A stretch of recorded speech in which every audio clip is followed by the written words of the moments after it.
Amit Shah warn ಮಾಡಿದ್ರು, ಪಾಪ ಮಾಡಿದ್ದೀರಿ, ಆ ಪಾಪದ ಕೊಡವದಿಂದ ನಾವು ಒಂದೊಂದೇ ತೆಗೆದು ನಿಮಗೆ ಎದುರಿಡ್ತಾ ಇದ್ದೇವೆ ದೇಶದ ಎದುರು, ಅದನ್ನು ಅನುಭವಿಸತಕ್ಕದ್ದು, ನೀವು ಕೇಳತಕ್ಕದ್ದು ಅಂತ.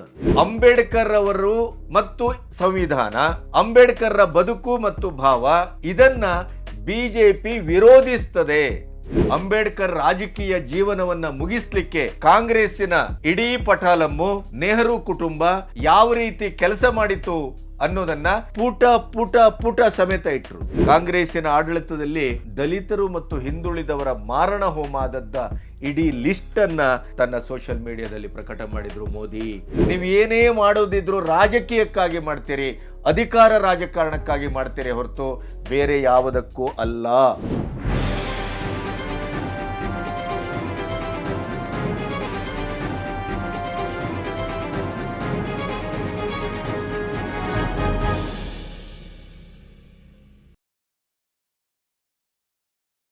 ನಮಸ್ತೆ, ಬಿ ಗಣಪತಿ ನ್ಯೂಸ್ ಚಾನಲ್ಗೆ ಸ್ವಾಗತ.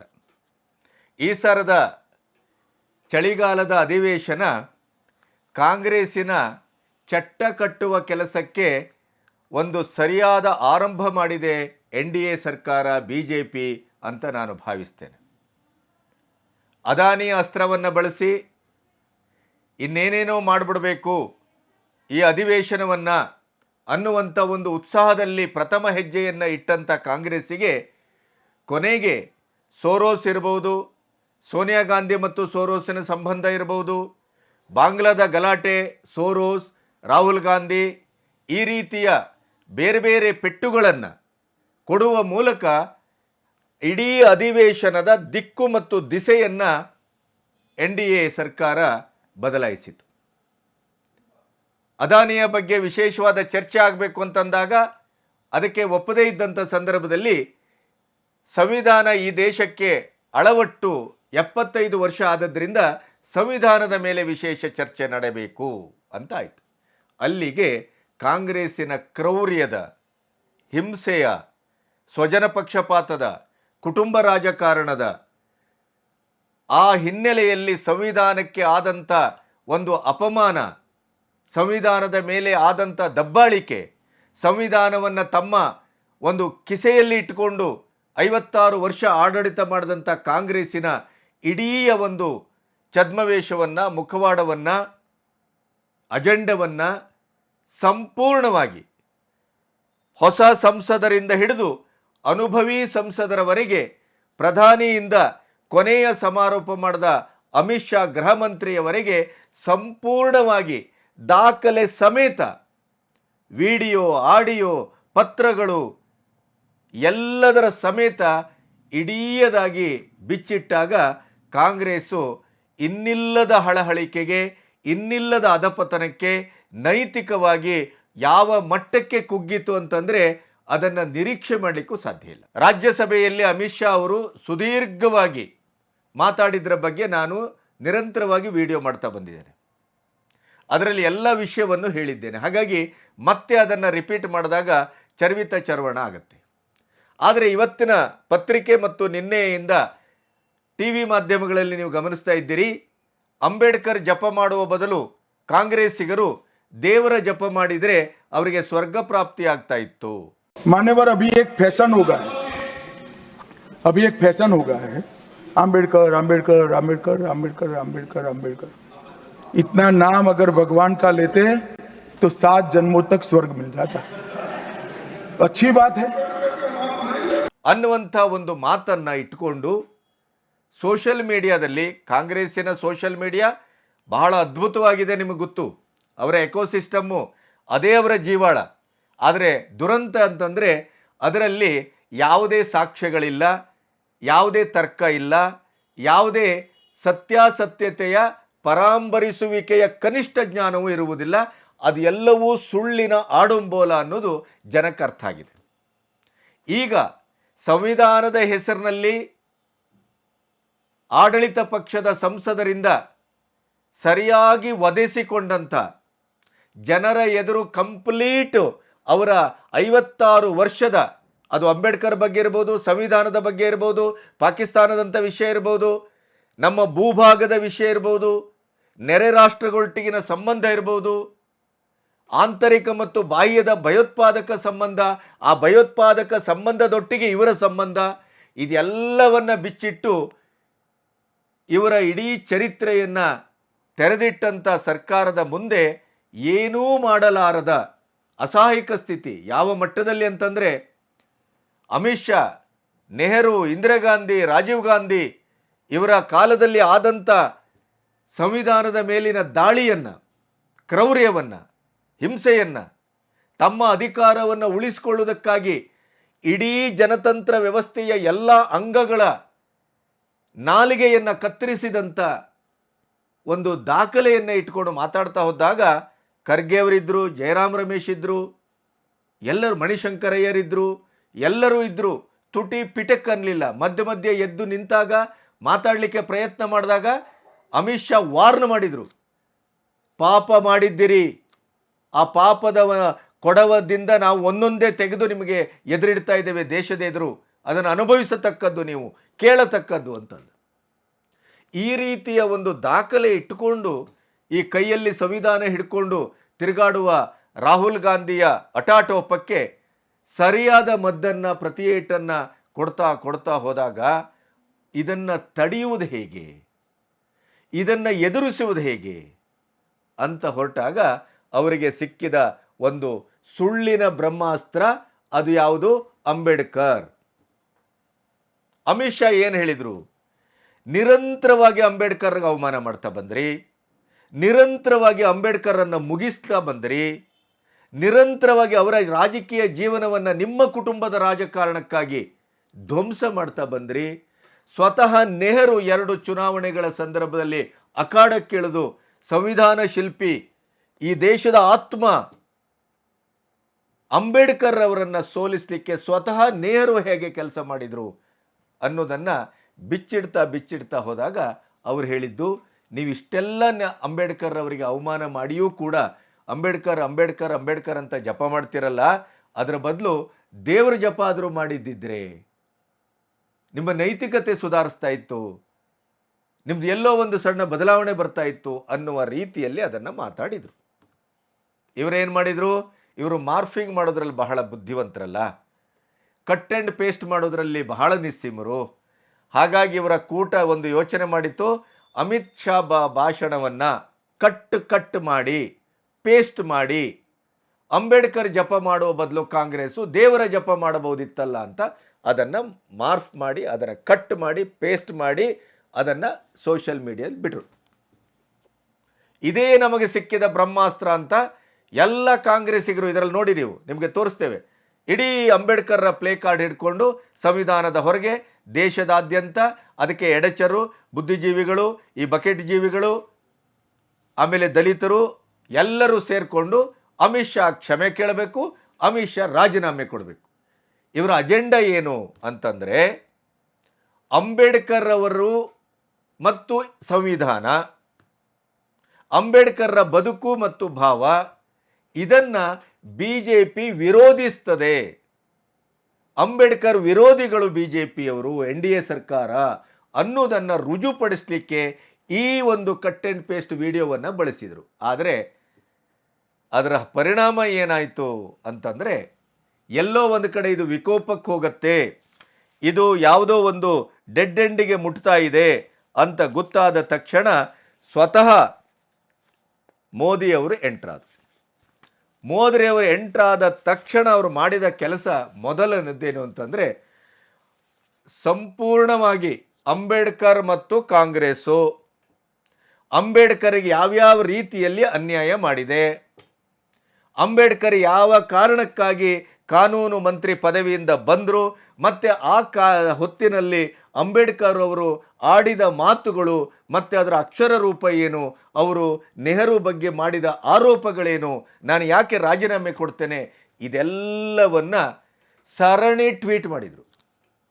ಅದರ ಬೆನ್ನಿಗೆನೆ ಅಮಿತ್ ಶಾ ಅವರ ಪೂರ್ಣ ಭಾಷಣದ ಪಠ್ಯವನ್ನು ಜನರ ಎದುರಿಟ್ಟರು. ಅಮಿತ್ ಶಾ ಯಾವ ಕಾಂಟೆಸ್ಟಲ್ಲಿ ಹೇಳಿದ್ದಾರೆ, ಅಮಿತ್ ಶಾ ಯಾವ ಒಂದು ಭಾವದಲ್ಲಿ ಅದನ್ನು ಹೇಳಿದ್ದಾರೆ, ಅದನ್ನು ಸಂಪೂರ್ಣವಾಗಿ ಇಟ್ಟರು. ಅದಕ್ಕೆ ಕಮೆಂಟು ಹಾಕಿದರು. ಜನ ದಡ್ರಲ್ಲ, ನೆನಪಿಡಿ.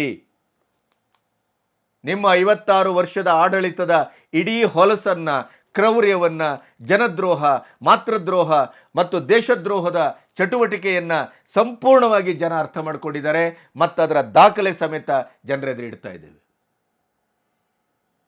ಹಾಗೇನೆ ಅವರು ಮುಂದುವರೆದು ಅಂಬೇಡ್ಕರ್ ರಾಜಕೀಯ ಜೀವನವನ್ನು ಮುಗಿಸ್ಲಿಕ್ಕೆ ಕಾಂಗ್ರೆಸ್ಸಿನ ಇಡೀ ಪಟಾಲಮ್ಮು, ನೆಹರು ಕುಟುಂಬ ಯಾವ ರೀತಿ ಕೆಲಸ ಮಾಡಿತು ಅನ್ನೋದನ್ನು ಪುಟ ಸಮೇತ ಇಟ್ಟರು.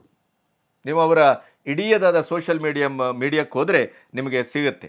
2 ಬಾರಿ ಅವರ ರಾಜಕೀಯ ಜೀವನವನ್ನು ಮುಗಿಸ್ಲಿಕ್ಕೆ ಕೇವಲ ಈ ಢೋಂಗಿ ಗಾಂಧಿಯ ಕುಟುಂಬದ ರಾಜಕೀಯ ಜೀವನಕ್ಕಾಗಿ, ಅದರ ನಿರಂತರತೆಗಾಗಿ, ಅದರ ತಲೆಮಾರುಗಳಿಗಾಗಿ ಒಬ್ಬ ಭಾರತದ ಭವ್ಯವಾದಂಥ ವ್ಯಕ್ತಿತ್ವ, ಮೇಧಾವಿ ಮತ್ತು ಇಡೀ ಭಾರತದ ಒಂದು ಜನತಂತ್ರ ವ್ಯವಸ್ಥೆಯ ಜನಕ ಅಂದರೂ ತಪ್ಪಾಗಲಿಕ್ಕಿಲ್ಲ, ಅಂತಹ ಒಂದು ವ್ಯಕ್ತಿತ್ವವನ್ನು ಹೊಂದಿದ ಅಂಬೇಡ್ಕರ್ ಅವರನ್ನು ಸಂಪೂರ್ಣವಾಗಿ ಮುಗಿಸಿದರು. ಅಂಬೇಡ್ಕರ್ರ ಜೀವನದ ಕೊನೆಯ ಕಾಲದಲ್ಲಿ ಈ ಕಾಂಗ್ರೆಸ್ಸಿಗರು ಮಾಡಿದಂಥ ಹಿಂಸೆ ಮತ್ತು ಕ್ರೌರ್ಯ, ಅವಮಾನ, ಅದು ಚರಿತ್ರೆ ಯಾವತ್ತೂ ಕ್ಷಮಿಸಲಿಕ್ಕೆ ಸಾಧ್ಯ ಇಲ್ಲ. ದೆಹಲಿಯಿಂದ ಅವರನ್ನು ಪಾರ್ಥಿವ ಶರೀರವನ್ನು ಬಾಂಬೆಗೆ ತರಲಿಕ್ಕೆ ಸಹಕಾರ ಮಾಡಿಲ್ಲ. ಅವರ ಅಂತ್ಯಕ್ರಿಯೆ ಮಾಡಲಿಕ್ಕೆ ಒಂದು ಹಿಡಿಯ ಜಾಗವನ್ನು ಕೊಟ್ಟಿಲ್ಲ ಇದೇ ಕಾಂಗ್ರೆಸ್. ಇಡೀದಾಗಿ 56 ವರ್ಷಗಳಲ್ಲಿ ಆಡಳಿತ ಮಾಡಿದಂಥ ಕಾಂಗ್ರೆಸ್ಸು ತನ್ನ ಆಡಳಿತದ ಉದ್ದಕ್ಕೂ ಎಲ್ಲಿಯೂ ಅವರಿಗೆ ಭಾರತ ರತ್ನ ಕೊಡುವ ಪ್ರಯತ್ನ ಮಾಡಿಲ್ಲ. ಅದೆಲ್ಲವನ್ನು ಎದುರಿಟ್ರು. ಸಂಸತ್ತಿನ ಸೆಂಟ್ರಲ್ ಹಾಲಲ್ಲಿ ಇಡೀ ಗಾಂಧಿ ಕುಟುಂಬದ ಕಾಂಧಾನಿನ ಫೋಟೋ ಹಾಕಲಿಕ್ಕೆ ಜಾಗ ಇದೆ. ಭಾರತದ ಸಂವಿಧಾನ ಶಿಲ್ಪಿ, ತಳ ಸಮುದಾಯದ ದಲಿತರ, ಇಲ್ಲಿ ಶೋಷಣೆಗೊಳಗಾದವರ ಆಶಾಕಿರಣ, ಇಡೀ ಪ್ರಪಂಚವೇ ನಿಬ್ಬೆರಗಾಗಿ ನೋಡುವಂಥ ಪ್ರತಿಭಾವಂತ ಅಂಬೇಡ್ಕರ್ ಅವರ ಫೋಟೋ ಹಾಕಲಿಕ್ಕೆ ಸೆಂಟ್ರಲ್ ಹಾಲ್ನಲ್ಲಿ ಕಾಂಗ್ರೆಸ್ಸಿಗರಿಗೆ ಜಾಗ ಸಿಗಲಿಲ್ಲ. ಇದೆಲ್ಲವನ್ನು ಹಾಕಿದರು. ಆಮೇಲೆ ಹೇಳಿದರು, BJP ಏನು ಮಾಡಿದೆ ಅಂಬೇಡ್ಕರ್ ಬಗ್ಗೆ, ಅದನ್ನು ಹೇಳಿದರು. ಅಂಬೇಡ್ಕರ್ ಮತ್ತು ಸಂವಿಧಾನ ವಿರೋಧಿ ಅನ್ನುವಂಥ ಒಂದು ಪ್ರಪಗಾಂಡವನ್ನು, ನರೇಟಿವನ್ನು ಸೃಷ್ಟಿಸಲಿಕ್ಕೆ ಹೊರಟಿದ್ರಲ್ಲ ಈ ಸುಳ್ಳು ಪಕ್ಷ ಕಾಂಗ್ರೆಸ್ಸು, ಅದನ್ನೇ ಇಟ್ಟುಕೊಂಡು ಅವರು ದಾಖಲೆ ಸಮೇತ ಮಾತಾಡ್ಲಿಕ್ಕೆ ಬಂದರು.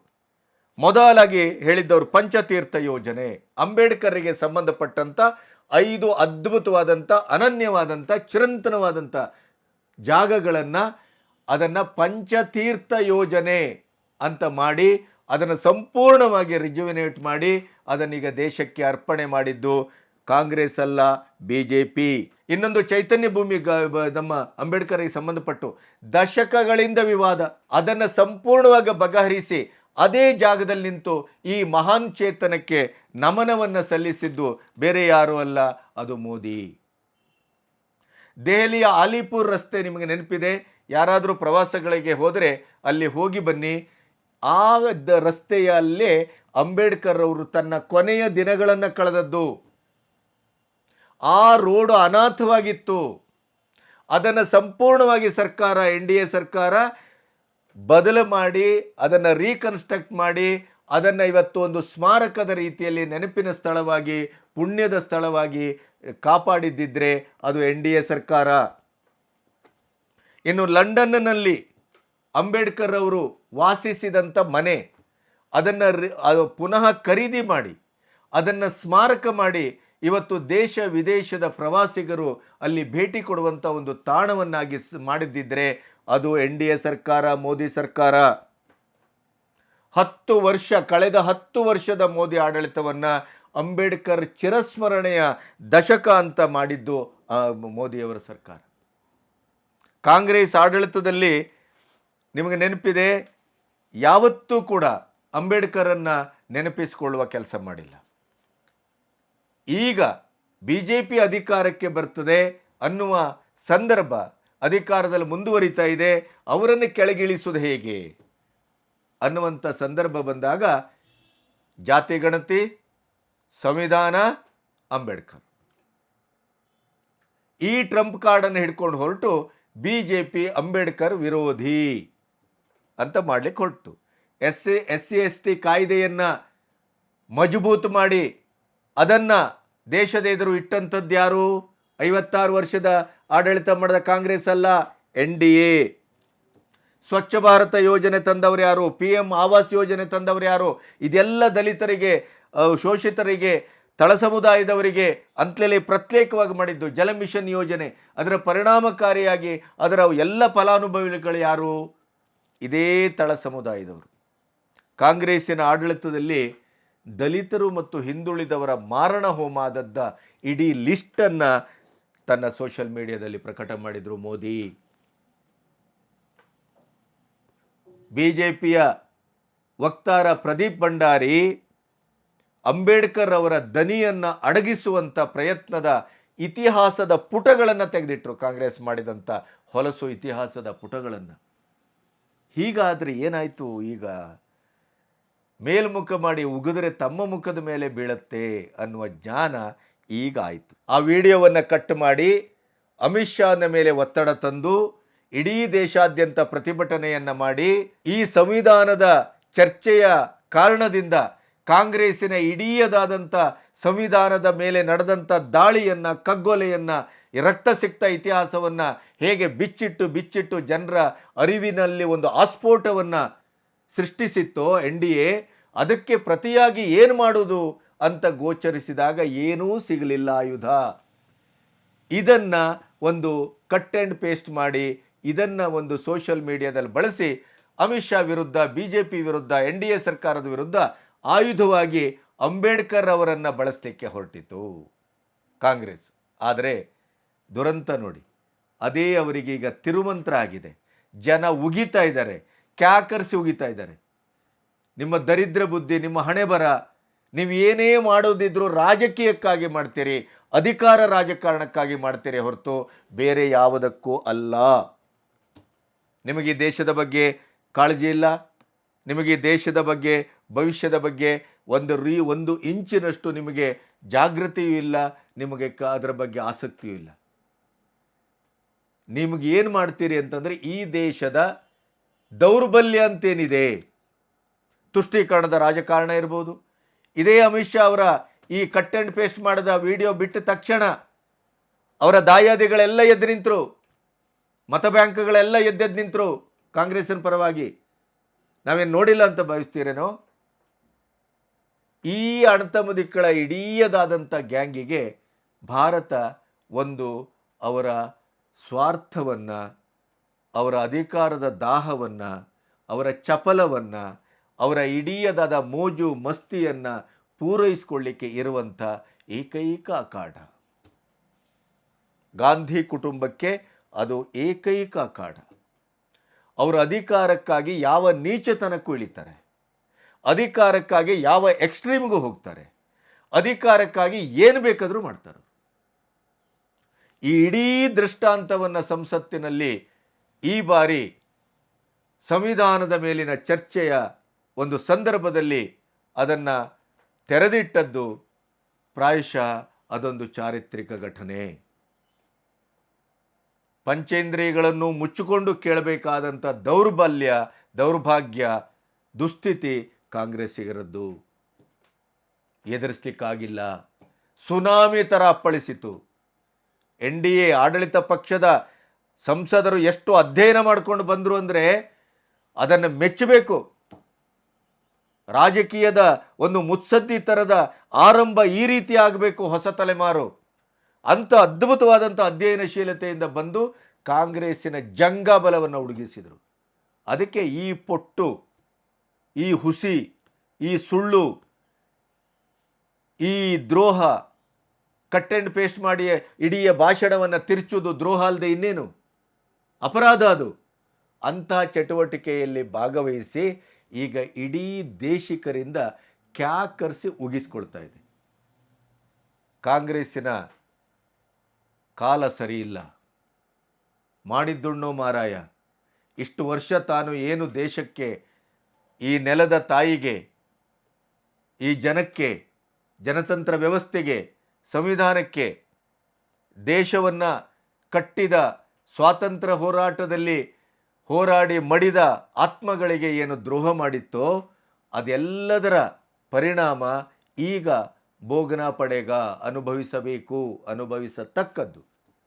ಅದರ ಪರಿಣಾಮವೇ ಪ್ರತಿ ಒಂದು ಬಾಣ ಅಮಿತ್ ಶಾ ಅವರ ಈ ಮಾತನ್ನು ಒಂದು ಕಟ್ ಆ್ಯಂಡ್ ಪೇಸ್ಟ್ ಮಾಡಿ ಬಿಟ್ಟು ಅದನ್ನು ಬ್ರಹ್ಮಾಸ್ತ್ರವಾಗಿ ಬಳಸ್ತೇವೆ ಅಂತ ಹೊರಟ್ರಲ್ಲ, ಅದು ತಿರುಗಿ ಬಂದು ಅವರಿಗೇ ಚುಚ್ಚಿದೆ.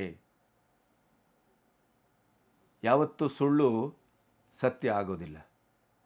ದ್ರೋಹ, ಆತ್ಮದ್ರೋಹ ಇರ್ಬೋದು, ದೇಶದ್ರೋಹ ಇರ್ಬೋದು, ಜನದ್ರೋಹ ಇರ್ಬೋದು, ಯಾವುದೇ ದ್ರೋಹ ಇರ್ಬೋದು, ದ್ರೋಹವೇ. ಅದು ನಿಮಗೆ ದ್ರೋಹವಾಗೇ ವಾಪಸ್ ಬರುತ್ತದೆ. ಆ ಕಾಲದಲ್ಲಿ, ಆ ಕಾಲಘಟ್ಟದಲ್ಲಿ ಕಾಂಗ್ರೆಸ್ಸು ನಿಂತಿದೆ. ಈ ದೇಶಕ್ಕೆ ಕರ್ಮಭೂಮಿ, ಕಾಯಕ ಭೂಮಿ, ಅಥವಾ ಈ ದೇಶದ ಸನಾತನ ಧರ್ಮ, ಅದಕ್ಕೆ ಅದರದೇ ಆದಂಥ ತನ್ನ ಸ್ವರಕ್ಷಣೆಯ ಒಂದು ಆತ್ಮಚೈತನ್ಯ ಇದೆ. ಆ ಚೈತನ್ಯವೇ ಸಾವಿರ ವರ್ಷಗಳಿಂದ ಎಂಥ ಕಟುಕರ ದಾಳಿಯಾದರೂ, ಎಂಥ ಕೊಲೆಗಡಕರ ದಾಳಿಯಾದರೂ ಅದನ್ನೆಲ್ಲ ಎದುರಿಸಿ ಇವತ್ತಿನವರೆಗೂ ನಿಂತು ಈಗ ವಿಶ್ವಗುರು ಆಗುವತ್ತ ಅದು ಮುಖ ಮಾಡಿದೆ ಅಂತ ಆದರೆ ಅದು ಈ ನೆಲದ ತಾಕತ್ತು, ಈ ನೆಲದ, ಈ ಪುಣ್ಯಭೂಮಿಯ ತಾಕತ್ತು, ಈ ನೆಲದ ಸನಾತನ ಧರ್ಮದ ಒಂದು ತಾಕತ್ತದು. ಅದನ್ನು ಮೀರಿ ನೀವೇನು ಮಾಡಲಿಕ್ಕಾಗೋದಿಲ್ಲ. ಕಾಂಗ್ರೆಸ್ಸಿಗೆ ಕೊನೆಗಾಲದ ಒಂದು ಕ್ಷಣಗಣನೆ ಆರಂಭ ಆಗಿದೆ ಅನ್ನೋದಕ್ಕೆ ಅವರು ಇವತ್ತು ತಿಂತಾ ಇರುವ ಪೆಟ್ಟು ಮತ್ತು ಅವರೇ ಮಾಡ್ಕೊಳ್ತಾ ಇರುವಂಥ ಎಡವಟ್ಟು, ಅವರೇ ಅವರ ತಲೆ ಮೇಲೆ ಎಳ್ಕೊಳ್ತಾ ಇರುವಂಥ ಚಪ್ಪಡಿ ಸಾಕ್ಷಿಯಾಗಿದೆ. ನಮಸ್ತೆ.